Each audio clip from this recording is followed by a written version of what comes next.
So this is definitely not my usual location. I'm in my kitchen. It's probably echoing and I am like not even in the frame basically. But how's it going everyone? Andrew Piluk Hockey here, back again for another video. I didn't expect to be filming tonight, and this is definitely not my current location for my videos, like I said before. But the Leafs made a move and I got to talk about it, and I've been really hoping that these like moves and trades won't happen while I'm trying to finish up my set in the basement because it's going to look dope. But the Toronto Maple Leafs have traded Garrett Sparks.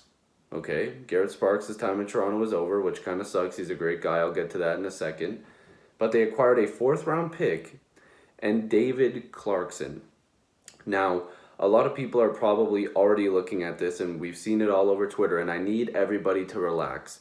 David Clarkson is never going to play a game of hockey again, and it's definitely not going to be with the Maple Leafs if he does end up coming back at some point in his career.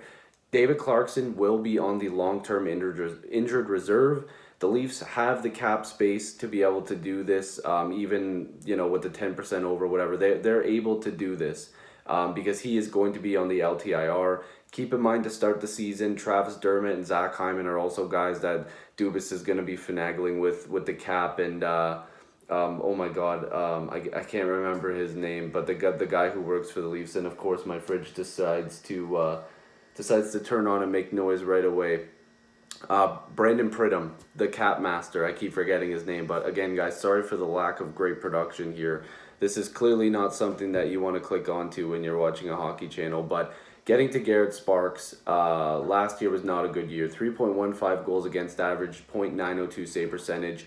Garrett Sparks is going to be fine, and he really does need a fresh start. He needs to go somewhere else, and Vegas is probably a good chance for him to at least compete for a backup position. I know Subban's the guy that a lot of people like, but you never know. In the future, if Subban doesn't work out or if any of their other goalies don't work out, at least Sparks has a chance there, and maybe he ends up playing for their minor league system and makes his way up enough where he gets traded somewhere else.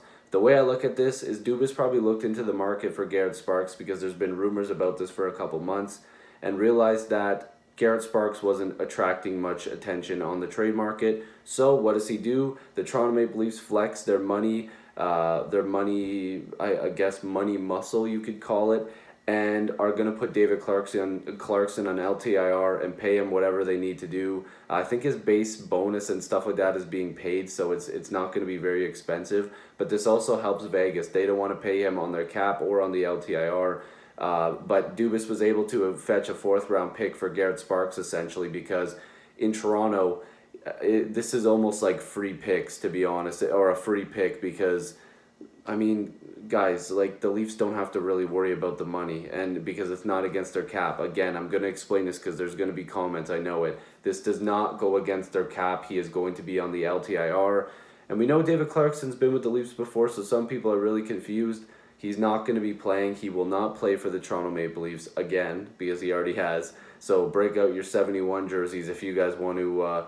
If you guys want to at least cheer him on in the press box or at home, wherever he will be, because he's not going to be playing. And that's no disrespect to him. I hope he gets healthy. I mean, hell, it would be a miracle if he came back and played. I just don't think the Leafs would ever want to pay him again to play on the ice.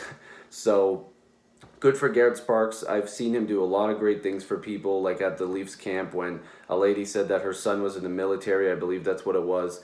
And she wanted to get the Tavares jersey signed for her son. Sparks brought it to Tavares even though they weren't even that close yet, and he was able to get the jersey signed, and I believe a puck as well, and just a classy guy.